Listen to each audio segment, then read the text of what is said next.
한국전력이 도내에서 대규모 송전선로를 잇따라 추진하는 것으로 알려지면서 지역 여론이 들끓고 있습니다. 환경 파괴와 건강에 대한 불안감으로 인해 주민들의 반발이 커지고 있기 때문인데요. 실제로 고압 송전선로 사업은 이 같은 문제로 인해 사업이 지연되는 일이 비일비재합니다. 이런 상황을 피하려면 송전선로를 세워 재생에너지를 멀리 보낼 일이 아니라 기업이 에너지 생산 지역으로 이전해야 한다는 목소리가 커지고 있습니다. 이정민 기자입니다.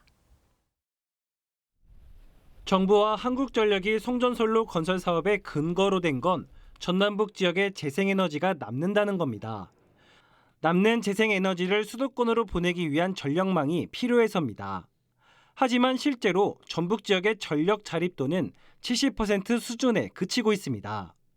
23년도 말 기준으로 71%예요. 어찌 보면 저희는 오히려 다른 지역에서 전력을 수급받아야 되는 상황이거든요.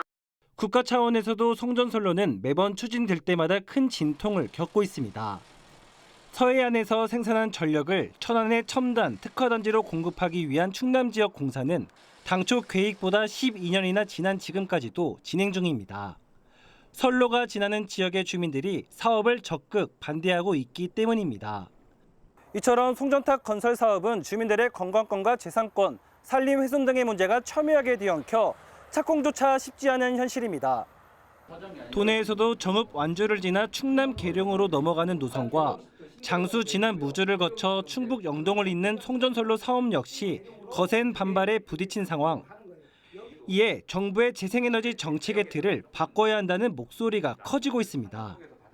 기존 중앙 집권적 방식에서 벗어나 지역에서 생산한 에너지를 해당 지역의 기업이 소비하는 이른바 지산지수 방식으로 가야 한다는 겁니다.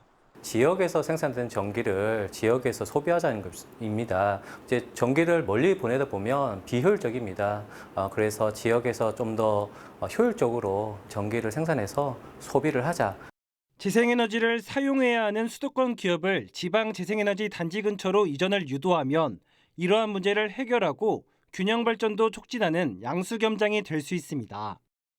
재생에너지가 필요한 기업들이 서남권 해상풍력이나 새만금 태양광 같은 대규모 재생에너지를 사용할 기업들이 지역으로 내려오는 것들이 가장 근본적인 대안입니다.